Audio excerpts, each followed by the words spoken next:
Hello बच्चों, कैसे हैं आप सब। मैं संतोष वर्मा, आपका प्यारा चैनल द स्टार क्लासेस। आज बच्चों हम लोग एक बहुत महत्वपूर्ण बिंदु पर बात करने जा रहे हैं।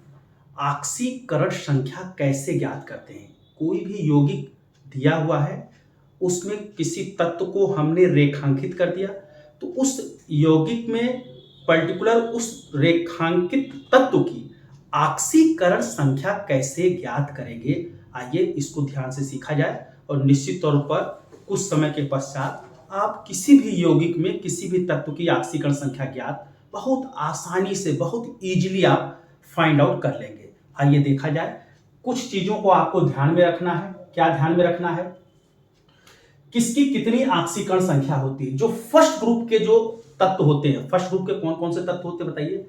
Lithium, sodium, potassium, rubidium, caesium, francium. इसके लिए एक दोहा भी है, लीना करे रब से फरियाद। देखो बेटा, लीना करे रब, रब मतलब आरबी से फरियाद, फ्रेंसियम उसका ज्यादा यूज नहीं है, वो रेडियो एक्टिव तत्व होता है। तो फर्स्ट ग्रुप में कौन कौन से एलिमेंट होते हैं? लीना करे रब से फरियाद। ठीक है, सबसे टॉप पर हाइड्रोजन है, तो ये H हो गया, ये H हो गया। फिर लीना करे रब से फरियाद। इनके आउटर मोस्ट शेल में एक इलेक्ट्रॉन होते हैं। ये जब भी अपना अष्टक पूर्ण करेंगे, इलेक्ट्रॉन त्याग कर पूर्ण करेंगे।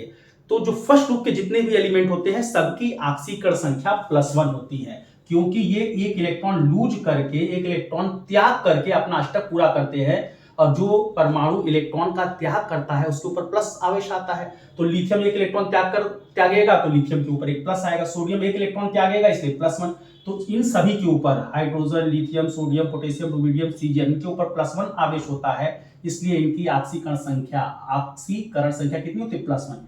इसके अलावा कुछ आयंस हैं। कौन से आयन? कॉम्प्लेक्स आयन है, जैसे NH4+ के ऊपर बोलो, NO के ऊपर एक +1 चार्ज होता है, तो इनकी भी आक्सीकरण संख्या आप याद कर लें, +1 होती है। सेकेंड ग्रुप क्षारीय मृदा धातु में, क्षारीय मृदा धातु। सेकेंड ग्रुप में कौन कौन से तत्व होते हैं आपको पता है?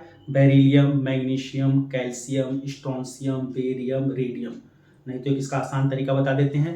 बेटा मांगे कार स्कूटर, देखो बेटा मांगे कार स्कूटर, बाप राजी। आरे रेडियो एक्टिव होता है, इसलिए इसको यहां नहीं लिखा है। ठीक है, तो ये भी आपको याद हो जाएगा। सेकंड ग्रुप में कौन कौन से एलिमेंट है, तो ये भी आप बहुत आराम से याद कर सकते हैं। और जो सेकंड ग्रुप के एलिमेंट होते हैं, इनकी आक्सीकरण संख्या +2 होती है। ये 2 इलेक्ट्रॉन त्याग कर अपना अष्टक पूरा करते हैं, इसलिए इनके ऊपर +2 आवेश आता है, धन 2 आवेश आता है। इसलिए सेकंड ग्रुप के एलिमेंट की आक्सीकरण संख्या कितनी होती है? +2। बेरिलियम पर +2, मैग्नीशियम पे +2। ठीक है, ये लिखा है फेरस, फेरस के ऊपर +2 होता है। और अगर फेरिक हो जाएगा तो +3 हो जाएगा। ठीक है, तो सेकंड ग्रुप के जो एलिमेंट होते हैं उनकी आक्सीकरण संख्या +2 होती है। ठीक है, ये एल्यूमिनियम, एल्यूमिनियम का एटॉमिक नंबर कितना होता है? 13, 283। आउटर मोस्ट शेल में कितने इलेक्ट्रॉन होते हैं? बाहरी कक्षा में 3 इलेक्ट्रॉन होते हैं, 3 इलेक्ट्रॉन त्यागते हैं, इसलिए Al के ऊपर +3, क्रोमियम के ऊपर +3, Fe +3। यहाँ पर फेरस के फॉर्म में है, यहाँ पर Fe फेरिक के फॉर्म में है, तो Fe +3 के फॉर्म में रहेगा, तो आक्सीकरण संख्या +3। और उसके बाद हैलोजन आप याद कर लें। हैलोजन क्या होता है? Fluorine, chlorine, bromine, iodine, एस्टेटिन। जो हैलोजन होते हैं, इनके आउटर मोस्ट शेल में 7 इलेक्ट्रॉन होते हैं। तो ये इलेक्ट्रॉन त्याग कर अपना अष्टक पूरा नहीं करते हैं, ये इलेक्ट्रॉन ग्रहण करते हैं। 7 है तो एक ग्रहण करेंगे, इनका अष्टक पूरा हो जाएगा। और एक इलेक्ट्रॉन अगर ग्रहण करेंगे तो इनके ऊपर कितना आवेश आएगा? ऋण 1। इसलिए इनकी आक्सीकरण संख्या, हैलोजन की आक्सीकरण संख्या कितनी होती है? -1। तो बोलो भाई FCl, Br, I, इनकी आक्सीकरण संख्या कितनी है? -1। कुछ ग्रुप ऑफ एटम है, इनका याद कर लीजिए। NO2 को बोलो भाई NO2, NO3 नाइट्राइट है, ये नाइट्रेट है। बोलो इनके ऊपर कितना आवेश होता है? -1। तो इनकी आक्सीकरण संख्या -1। ये एसीटेट है, CH3, वो -1 के ऊपर आवेश होता है, इसलिए इनकी आक्सीकरण संख्या कितनी होगी? -1। सल्फेट के ऊपर -2 आवेश होता है, इसलिए इनकी आक्सीकरण संख्या -2। तो -2 वाले कौन कौन से? Sulphate, carbonate, oxide. O पर -2 हो गया तो ये ऑक्साइड हो गया। ऑक्सलेट C2O4 -2 आवेश है। फॉस्फेट PO4 के ऊपर -3 आवेश होता है, इसलिए इनकी आक्सीकरण संख्या -3। कुछ जो न्यूट्रल मॉलिक्यूल होते हैं, उदासीन अणु जो होते हैं, इनके ऊपर कोई आवेश तो होता नहीं है, तो उस पूरे अणु की जो आक्सीकरण संख्या होती है वो कितनी होती है? 0। जैसे बोलो पूरे H2O की आक्सीकरण संख्या कितनी होगी? 0। पूरे अमोनिया की आक्सीकरण संख्या कितनी होगी? 0। पूरे CO की आक्सीकरण संख्या कितनी होगी? 0। तो इस टेबल को आप भली भांति नोट कर लें, इसका स्क्रीनशॉट ले लें, और उसके बाद आइए हम कुछ यौगिक लिख रहे हैं और उसकी ऑक्सीकरण संख्या कैसे निकालते हैं इसको आप ध्यान से देखें। चलो हम बात करते हैं, जैसे नंबर फर्स्ट KMnO4। KMnO4 में हमको किसकी ऑक्सीकरण संख्या निकालनी है, इसके नीचे अंडरलाइन कर दिया Mn। अगर हम Mn की ऑक्सीकरण संख्या फाइंड आउट करनी है तो करेंगे क्या, जिस तत्व की ऑक्सीकरण संख्या निकालनी होती है उसको x मान लेते हैं। क्या मान लेते हैं, x। जिसकी भी आपको यौगिक आपको दिया हो उसमें कहेगा इस तत्व की ऑक्सीकरण संख्या निकालिए, तो जिस तत्व की ऑक्सीकरण संख्या निकालनी होगी किसी यौगिक में उसको आप हमेशा x मान लेंगे। बिल्कुल क्लियर।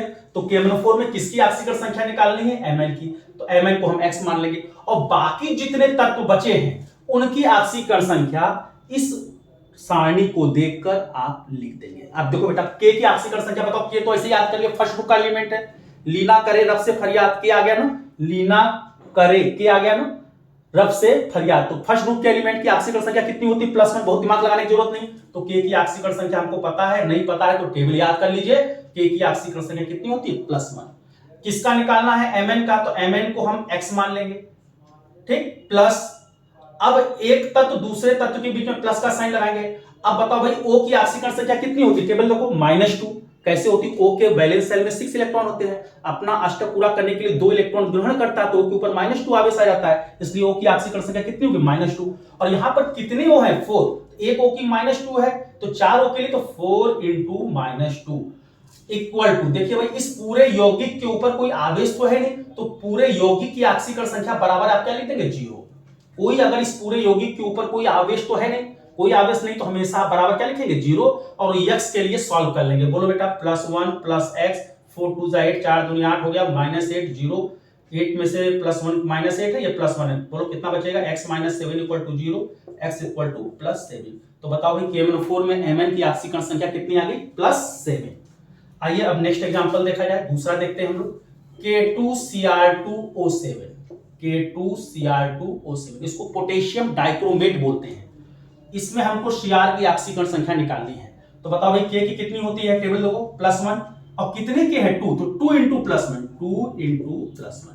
Cr का निकालना है तो इसको x मान लें। और कितने Cr है भाई, 2, तो 2x हो जाएगा, +2x प्लस एक O का कितना होता है, -2। और कितने O है, 7, तो 7 × -2 इक्वल टू, इसके ऊपर कोई आवेश तो है नहीं, कोई ये आयन के फॉर्म में तो है नहीं, तो हमेशा इक्वल टू क्या लिखेंगे, 0।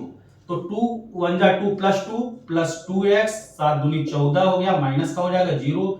2x प्लस माइनस बोलो है, घटा दीजिए आप, तो -12 हो जाएगा equal to 0। x equal to कितना आ जाएगा, +6। मतलब K2Cr2O7 में Cr की जो ऑक्सीकरण संख्या है वो कितनी आई बेटा, +6। आइए नेक्स्ट एग्जांपल देखते हैं। बिल्कुल बिल्कुल आसान है, बिल्कुल आपको कहीं भी घबराने की जरूरत नहीं है। अब जैसे मान लो मैंने तीसरा एग्जांपल लिया, CuNH3 का होल 4 बाहर लिख दिया SO4। घबराइए मत, देखने से लग रहा है कि बहुत टफ है लेकिन है बहुत आसान। CuNH3 का होल 4 SO4 कॉपर का निकालना है, तो कॉपर को x मान लेंगे प्लस। अब देखो ये अमोनिया लिखा है, कभी भी अमोनिया आप ऐसे ही लिखते हैं ना, इसके ऊपर कोई आवेश तो होता नहीं है। तो अमोनिया जो न्यूट्रल मॉलिक्यूल होते हैं, उदासीन अणु होते हैं, उनके ऊपर कोई आवेश नहीं होता, तो इनकी ऑक्सीकरण संख्या इक्वल टू कितनी होती है बेटा, 0। तो बताओ भाई अमोनिया की ऑक्सीकरण संख्या 0, तो 4 × 0। और पूरे SO4 की, SO को अलग मत कर, पहले बता दिया आपको, पूरे सल्फेट की SO4 पर -2 आवेश होता है, तो पूरे सल्फेट की ऑक्सीकरण संख्या -2 होगी, तो -2 हो जाएगा इक्वल टू 0। तो x इक्वल टू क्या आ जाएगा, +2। क्लियर। चलो अगर मान लो कहीं कोई आयन के फॉर्म में दिया हुआ है, जैसे मान लो हमने कहा PtCl6 -2 दिया हुआ है, Pt की ऑक्सीकरण संख्या निकालनी है, तो x + 6 × हेलोजन में देखो बेटा, हेलोजन के आउटर मोस्ट शेल में 7 इलेक्ट्रॉन होते हैं, तो इनकी ऑक्सीकरण संख्या कितनी होती है, -1। तो Cl की कितनी होगी, -1, तो 6 × -1 इक्वल टू, अब 0 नहीं लिखेंगे क्योंकि इस पूरे के ऊपर -2 आवेश है, तो जितना आवेश होगा इक्वल टू उतना आप लिख देंगे। तो बोलो भाई x -6 इक्वल टू -2, तो x इक्वल टू उधर जाएगा तो +4 आ जाएगा। क्लियर होगी बात बिल्कुल।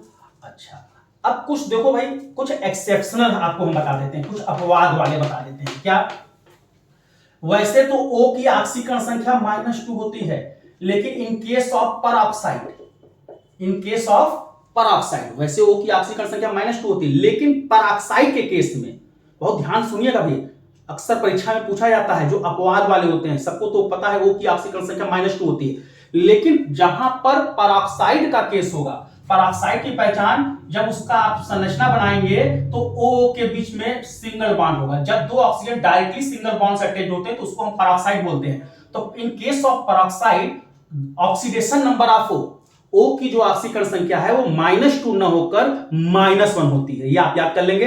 क्या पराऑक्साइड के केस में O की ऑक्सीकरण संख्या -2 न होकर क्या होती है? -1। इसके लिए एक एग्जांपल आपको देखते हैं, H2SO5। H2SO5 में सल्फर की ऑक्सीकरण संख्या निकालनी है तो बोलो भाई, हाइड्रोजन की +1 होती है, 2 × +1, सल्फर का निकालना X+। ये जो 5 ऑक्सीजन है तो वैसे तो O की ऑक्सीकरण संख्या -2 होती है, लेकिन H2SO5 में यहां पर 2 ऑक्सीजन पराऑक्साइड के फॉर्म में है, तो 5 में से 2 ऑक्सीजन के लिए -1 होगी और बचे कितने ऑक्सीजन? 3 के लिए -2 होगी। इसके ऊपर कोई आवेश नहीं है तो इक्वल टू क्या लगाएंगे? 0। आप सॉल्व कर लीजिए, +2 + x -2 -6 = 0। ये 2 कैंसिल, x = +6। अब आपके मन में होगा सर H2SO5 याद कर लो भाई, H2SO5 में 2 ऑक्सीजन पराऑक्साइड के फॉर्म में होते हैं। अगर आपको नहीं समझ में आ रहा तो मैं इसका स्ट्रक्चर दिखा दे रहा हूं कैसे पराऑक्साइड के फॉर्म में। सबसे पहले सल्फर बनाओ, 5 ऑक्सीजन है तो ऐसे बना लो, 1 2, चारों दिशाओं में 4 बना लो, एक बच गया तो यहां बना लो। EH हमेशा किनारे बनाते हैं, हमेशा एक सिंगल बॉन्ड रहेगा भाई, ठीक है। ES O के बीच में डबल बॉन्ड रहेगा। ये देखो इसके H2SO5 की जब आपने संरचना बनाई, लुईस डॉट स्ट्रक्चर बनाया, तो देखो ये दोनों ऑक्सीजन डायरेक्टली एक दूसरे से सिंगल बॉन्ड के द्वारा अटैच्ड हैं। तो यहां पर इन दोनों के ऑक्सीजन का ऑक्सीकरण संख्या जो है -2 न होकर -1 होगी। बाकी इन तीनों के लिए क्या होगी? -2। देखो मैंने क्या किया, 5 ऑक्सीजन में से ये 2 जो ऑक्सीजन जो पराऑक्साइड के फॉर्म में है, इनके लिए ऑक्सीजन का ऑक्सीडेशन नंबर कितना लिया? -1। तो 2 ऑक्सीजन के लिए -1 और बचा कितना? 3। इन तीनों के लिए कितना लिखा है? 3 × -2। 3 ऑक्सीजन के लिए -2 और 2 ऑक्सीजन के लिए -1। सॉल्व किया तो क्या देखा? H2SO5 में X की ऑक्सीकरण संख्या कितनी आई? +6। और देख लेते हैं 2 एग्जांपल और देख लेते हैं जल्दी जल्दी। H2SO8, ये निश्चित तौर पे एग्जाम में पूछा जाएगा, आप देखिएगा 100% क्वेश्चन पूछा जाएगा। H2SO8 में सल्फर का ऑक्सीडेशन नंबर निकालना है तो 2 × +1 + x, ये भी पराऑक्साइड के फॉर्म में, इसमें भी 2 ऑक्सीजन पराऑक्साइड के फॉर्म में है, तो 8 में से 2 के लिए तो -1 हो जाएगी। अब बचे कितने? 6 के लिए -2 हो जाएगा। इसको सॉल्व कर लीजिए, कितना आएगा भाई? इसको सॉल्व करिए, +2 + x -2 -12 = 0। ये 2 कैंसिल। क्यों भाई? यहां पर सल्फर चूंकि 2 है तो यहां पे आपको 2x लेना पड़ेगा, 2x = 12, तो x = कितना आ जाएगा? +3। अब आपको फिर इसमें भी दिखा देते हैं कैसे ये पराऑक्साइड के फॉर्म में है 2 ऑक्सीजन। इसका स्ट्रक्चर ड्रॉ करिए। सबसे पहले आप सल्फर 2 बना लीजिए। ऑक्सीजन कितने? 8, तो चारों दिशाओं में ईस्ट वेस्ट नॉर्थ साउथ इसको दे दीजिए 4 ऑक्सीजन, 4 ऑक्सीजन इसको दे दीजिए। कितना आराम से बना स्ट्रक्चर। और 2 हाइड्रोजन किनारे किनारे बना दीजिए, हमेशा हाइड्रोजन बेचारा किनारे चला जाता है। अब बॉन्डिंग आपको आती है, बॉन्डिंग कर लीजिए। और S और O के बीच में हमेशा डबल बॉन्ड होता है, क्योंकि ऑक्सीजन के आउटर मोस्ट में 6 इलेक्ट्रॉन होते हैं। जब भी जुड़ेगा अष्टक पूरा करने के लिए डबल बॉन्ड से जुड़ेगा। देखो भाई ये दोनों ऑक्सीजन क्या हो गए? डायरेक्टली एक दूसरे से अटैच्ड हैं। जब 2 ऑक्सीजन डायरेक्टली एक दूसरे से सिंगल बॉन्ड के द्वारा अटैच होंगे तो वो पराऑक्साइड कहलाएंगे। और पराऑक्साइड के केस में O की ऑक्सीकरण संख्या कितनी होगी? -1। तो इन 2 ऑक्सीजन के लिए तो -1 हो गया और बाकी बचे कितने? 1 2 3 4 5 6 के लिए कितना हो जाएगा? -2। एक अंतिम एग्जाम्पल, बहुत प्यारा एग्जाम्पल लेते हैं, CrO5। CrO5 बहुत प्यारा एग्जाम्पल है, इसको ध्यान से देखिए, बहुत इंपॉर्टेंट एग्जाम्पल है। क्या? CrO5 में क्रोमियम का ऑक्सीडेशन नंबर निकालना, तो X+। ये जो CrO5 है, ब्लू परक्रोमेट है, इसमें वैसे तो जनरली 2 ऑक्सीजन पराऑक्साइड के फॉर्म में होते हैं, इसमें भाई 4 ऑक्सीजन पराऑक्साइड के फॉर्म में है। मतलब 4 ऑक्सीजन के लिए -1 होगी ऑक्सीकरण संख्या और 1 ऑक्सीजन के लिए क्या होगा? -2। तो देखो भाई 4 के लिए -1 और 1 ऑक्सीजन के लिए -2, इसके ऊपर कोई आवेश नहीं है, बराबर 0 लिखोगे। x - 4 - 2 = 0, x = कितना आएगा? +6। देखो भाई CrO5 का हम स्ट्रक्चर आपको बता देते हैं। इसका स्ट्रक्चर देखो कितना प्यारा स्ट्रक्चर है। देखो ये एक Cr बनाया, 5 ऑक्सीजन बनाया, इसको आप सिंगल बॉन्ड से टेस्ट कर लीजिए और यहाँ पर हो जाएगा डबल बॉन्ड। इसकी जो संरचना होती है वो बटरफ्लाई स्ट्रक्चर होता है। कैसा स्ट्रक्चर होता है? कोई पूछे किस कंपाउंड की संरचना, बटरफ्लाई स्ट्रक्चर, तितली जैसी संरचना। देखो CrO5 की जो संरचना होती है इसकी संरचना तितली जैसी होती है। इसमें देखिए भाई ये दोनों ऑक्सीजन बताओ पेरोक्साइड के फॉर्म में है ना, डायरेक्टली एक दूसरे से अटैच्ड है सिंगल बॉन्ड के द्वारा, -1 इसके लिए भी -1 इसके लिए भी -1 और इस ऑक्सीजन के लिए क्या होगी -2। क्लियर होगा? 4 के लिए -1 1 के लिए -2। अच्छा एक चीज और देख लेते हैं जो एक्सेप्शनल ये भी है। क्या? वैसे तो हाइड्रोजन की ऑक्सीकरण संख्या कितनी होती है? +1, लेकिन मेटल हाइड्राइड में अगर कभी डायरेक्ट हाइड्रोजन धातु से जुड़ जाए तो वहां पर हाइड्रोजन की ऑक्सीकरण संख्या +1 न होकर, वैसे तो हाइड्रोजन की ऑक्सीकरण संख्या +1 होती है, लेकिन धातु हाइड्राइड में, किसमें हमने बताया, धातु जो हाइड्राइड होते हैं, अगर धातु से हाइड्रोजन जुड़ गया तो वहां पर हाइड्रोजन की ऑक्सीकरण संख्या +1 न होकर कितनी होती है? -1। जैसे NaH, सोडियम तो धातु है, अगर धातु से हाइड्रोजन जुड़ जाएगा तो वहां H की ऑक्सीकरण संख्या +1 मत लिखिएगा, नहीं गलत हो जाएगा, -1 लिखिएगा। तो बताओ भाई Na का निकालना तो X, अब हाइड्रोजन का +1 नहीं लिखेंगे, अगर धातु से हाइड्रोजन जुड़ा है तो हाइड्रोजन की ऑक्सीकरण संख्या -1 लिखेंगे, तो X = +1। अगर आप कहीं +1 लिख देते तो आपका आ जाता सोडियम की ऑक्सीकरण संख्या -1 आ जाती, लेकिन हमको पता है सोडियम की ऑक्सीकरण संख्या होती कितनी है? +1। जैसे CaH2 है, कैल्शियम हाइड्राइड, नाम पढ़ो कैल्शियम हाइड्राइड, Ca का निकालना है तो X + 2 इंटू, अगर धातु से हाइड्रोजन जुड़ा है तो हाइड्रोजन की ऑक्सीकरण संख्या +1 ना होकर कितनी होगी? -1। 2 इंटू, बोलो भाई हाइड्रोजन की ऑक्सीकरण संख्या क्या होगी? -1, तो X = क्या आएगा? +2। क्लियर? एक अपवाद वाला और है OF2, इसको आप विशेष ढंग से याद कर लीजिए, नोट करके लिख लीजिए, स्टार बना के लिख लीजिए। OF2 में O की ऑक्सीकरण संख्या -2 न होकर +2 होती है। बिल्कुल इसको याद कर लीजिए, इसको बॉक्स बना के लिख लीजिए। OF2 में O की ऑक्सीकरण संख्या -2 न होकर +2 होती है। जैसे OF2 में मैंने आपसे क्वेश्चन पूछा क्या कि F की ऑक्सीकरण संख्या बताइए, तो OF2 के केस में O की ऑक्सीकरण संख्या +2, F का निकालना है 2x = 0, 2x = -2, x = -1। अगर ऐसा नहीं करते तो फ्लोरीन की ऑक्सीकरण संख्या +1 आ जाती है। अगर आप -2 रखते तो ये प्लस में आ जाता। तो OF2 में O की ऑक्सीकरण संख्या कितनी होती है? -2 ना होकर +2, ये 2x = 0 सॉल्व करिए, x = -1। तो बच्चों इस तरह से मैंने एक प्रयास किया कि आपको ऑक्सीकरण संख्या निकालना आ जाए। ठीक है, आप घर पर प्रैक्टिस करिए। अगर बाय द वे कहीं प्रॉब्लम होती है तो आप कमेंट में लिख के भेजिए, मैं आपको जो है उस निश्चित तौर पर अगली वीडियो में उसकी प्रॉब्लम को सॉल्व करके आपको वीडियो बना के भेज दूंगा। Thank you.